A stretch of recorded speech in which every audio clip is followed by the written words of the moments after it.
ચા બે ટાઈમ રાત્રિ રોકાણ ધર્મશાળામાં રૂમ જે યજમાનોની કેપેસિટી પ્રમાણે આટલી બસમાં જ્યાં જઈ ન શકાય ત્યાં પોતાના ખર્ચે જવાનું રહેશે. યાત્રા પ્રવાસનો ખર્ચ ₹8,000, શ્રીમદ ભાગવત સપ્તાહમાં યજમાન થવા માટે ₹5,000 અલગથી 611. તેમાં વિનોદભાઈ ભટ્ટ એમનો નંબર છે 9428468598. તો આ સમગ્ર યાત્રા અને કથાનો મંગળમય લાભ લેવા માટે, કારણ કે હરિના ચરણમાં હરિની કથા સંભળાય આવો અવસર આપણા પિતૃઓને તો આ ભાગવત કથા યજમાન કરીએ અથવા તો કથા શ્રવણ કરીએ એટલે મુક્તિ મળે. એનું કારણ કે મુક્તિ અપાવનારી આ કથા છે, એને સાંભળવા જાઓ, એના યજમાન બનો એટલે સમજવાનું કે તમારા સમગ્ર પિતૃઓને મુક્તિ મળી જાય એવી શ્રીમદ ભાગવત કથા. અને પવિત્ર ગંગા નદીના કિનારા ઉપર તો આનો અવશ્ય લાભ લેવા વિનંતી. વાલા ભક્તજનોને જય શ્રી કૃષ્ણ.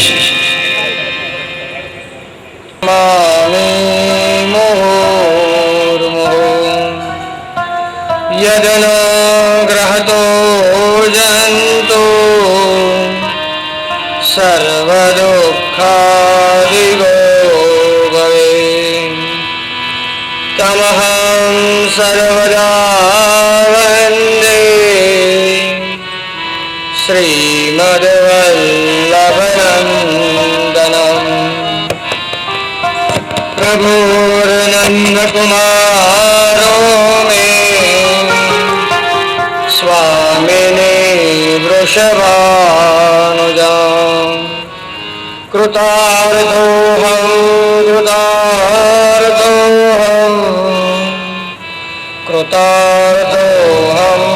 न संशयः तस्य सेवां प्रकुर्वीत यावज्जीवं स्वधर्मतः न फलार्थं न भोगार्थं न प्रतिष्ठां रसिद्धये शुद्धभावः प्रभो स्थाप्यो न चातुर्यं प्रयोजकम् अन्तर्यामी समस्तानां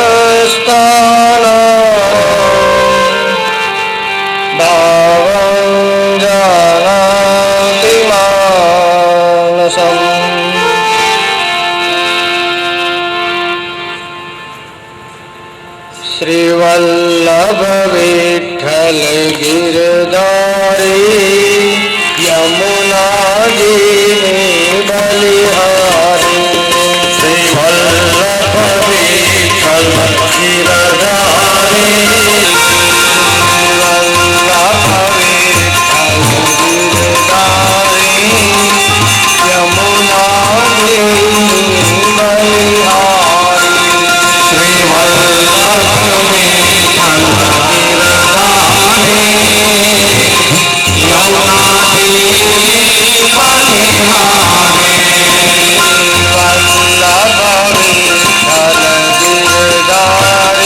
हरि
બોલો શ્રી ભાગવત ભગવાન કી જય. સુખદેવજી મહારાજ કી જય. ત્ર્યંબે માત કી જય. શ્રી ગોપાલ દેહો ભવત્તૈ ભૂય તમેવ પ્રત્યપાદ્યતઃ. ગઈકાલની કથામાં આપણે દિવ્ય એવા ભગવાન લક્ષ્મી નારાયણના લગ્નના ની કથાનું શ્રવણ કર્યું. રૂક્ષ્મણીજીના લગ્ન થયા છે ભગવાન દ્વારિકાધીશની સાથે, એ કથા શ્રવણ કરી. સુખદેવજી મહારાજ રાજા પરીક્ષિતને ભગવાનના એવા દિવ્ય ચરિત્રોની કથા કહેતા કહે કે હે રાજન, ભગવાન દ્વારિકાધીશને ત્યાં ભગવાનના જ અંશ અવતાર રૂપે પુત્રનો જન્મ થયો છે. આ ભગવાનના પુત્ર એ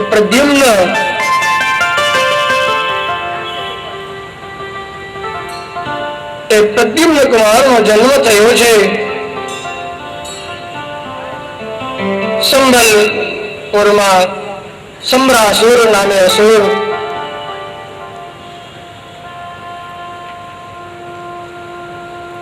ભગવાનના પુત્રના હાથે એનું મૃત્યુ થાય, સંભ્રાસુરનું મૃત્યુ થાય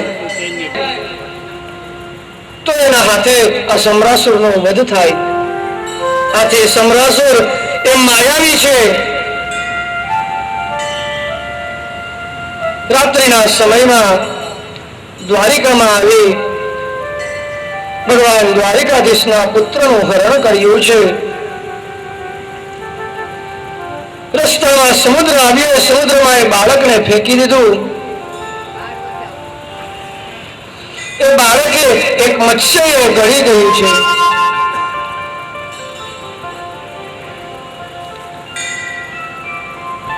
એ મત્સ્યને આ સંભ્રાસુરના નગરમાં રહેનારા માછીમારોએ મત્સ્યને પકડ્યું. મોટું મત્સ્ય હતું એટલે વિચાર કર્યો કે આપણે સંભ્રાસુર રાજાને આપીએ તો આપણા ઉપર પ્રસન્ન થશે. આથી એ મત્સ્ય સંભ્રાસુરને ભેટ આપ્યું છે.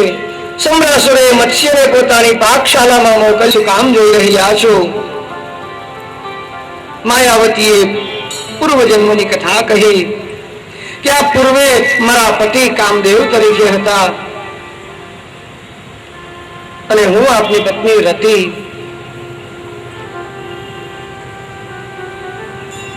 આપ અત્યારે આ જન્મમાં ભગવાન દ્વારિકાધીશના પુત્ર રૂપે પ્રદ્યુમ્ન તરીકે જન્મ્યા છો. મને પાછા પતિ તરીકે પ્રાપ્ત થયા છો.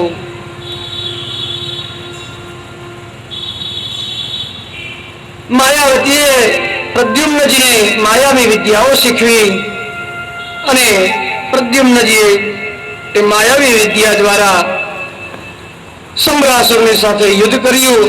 યુદ્ધમાં સંભ્રાસુરને હરાવ્યા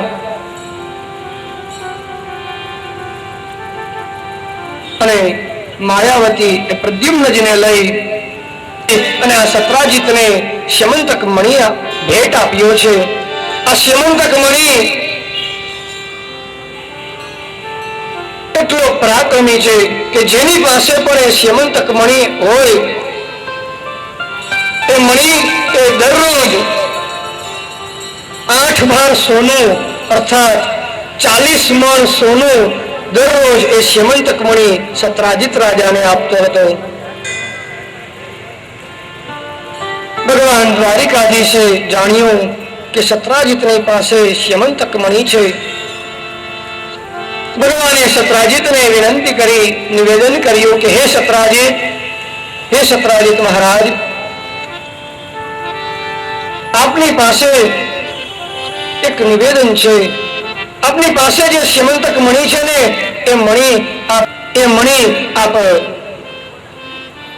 રાજભંડારમાં આપો. ભગવાન કૃષ્ણે સ્યમંતક મણિની માંગણી કરી.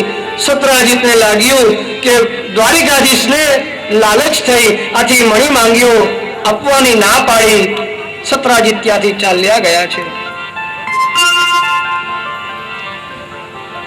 હે રાજન, કોઈ એક સમય આ સત્રાજીતનો ભાઈ પ્રસેન એ સ્યમંતક મણિને ધારણ કરી અને મૃગયા કરવા ગયો છે.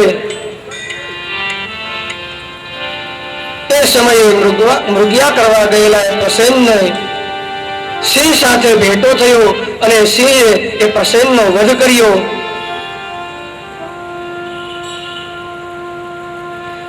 ઘણા સમય સુધી પોતાનો ભાઈ પ્રસેન પાછો ન આવ્યો એટલે સત્રાજીતને થયું કે નક્કી પેલા દ્વારિકાધીશે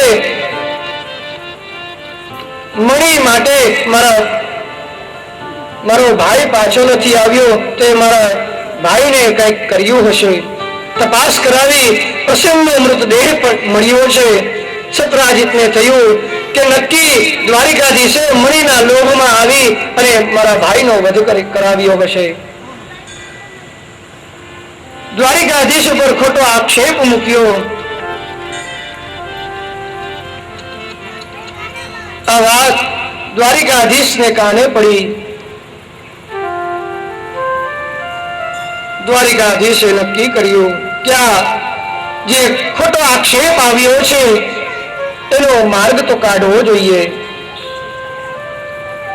મુખ્ય યાદવોને સાથે લઈ ભગવાન દ્વારિકાધીશ એ વન તરફ ગયા છે કે જે જગ્યાએ આ સત્રાજીતનો ભાઈ પ્રસેન મૃગયા કરવા ગયો હતો.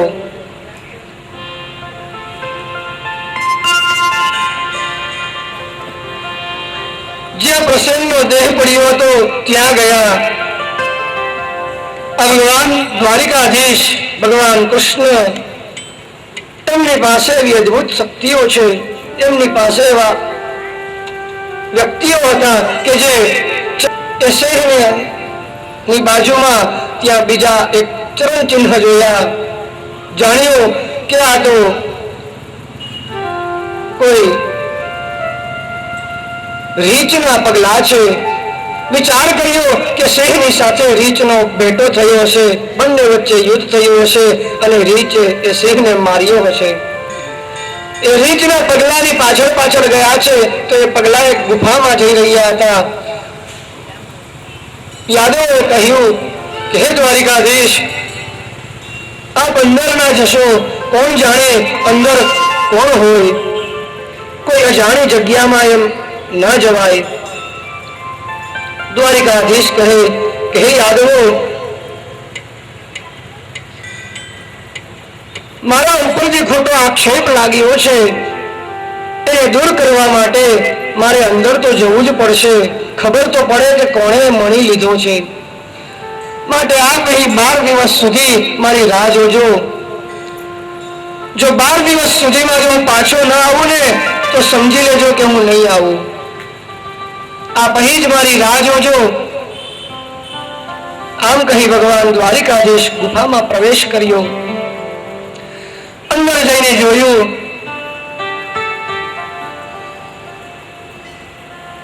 તો કોઈ કન્યા એ સ્યમંતક મણિથી રમી રહી છે. દ્વારિકાધીશે મણિની માંગણી કરી તેથી એક કન્યા ગભરાઈ જોરથી બૂમ પાડી છે. એના પિતા બહાર આવ્યા. એ જાંબુવનજી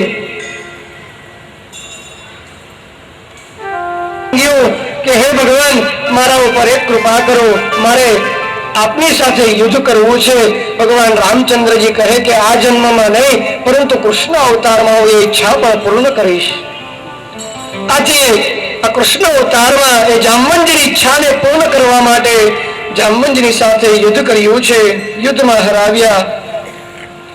જામવંતજીએ એમની પુત્રી જામવતીના લગ્ન ભગવાન કૃષ્ણ સાથે કરાવ્યા અને કરિયાવરમાં શ્યમંતક મણી આપ્યો છે. શ્યમંતક મણી અને જામવતીજીને લઈ ભગવાન દ્વારિકાધીશ પાછા પધાર્યા. કાલિંદીજીના લગ્ન ભગવાન દ્વારિકાધીશ સાથે થયા. આ કાલિંદીજી એ ભગવાન સૂર્યનારાયણના પુત્રી છે. એમની સાથે ભગવાનના લગ્ન થયા. ત્યારબાદ સૂર્યવંશમાં વિદ્યા સ્વરૂપ કાલિંદીજીને પરણ્યા બાદ ભગવાને ચંદ્રવંશના તપશ્ચર્યાના સ્વરૂપ એવા મિત્રવિંદાજીની સાથે ભગવાનના લગ્ન થયા છે. ત્યારબાદ ભક્તિ સ્વરૂપ એવા નગ્નજીત નામના રાજાની પુત્રી નાગ્નજીતી સાથે ભગવાનના લગ્ન થયા.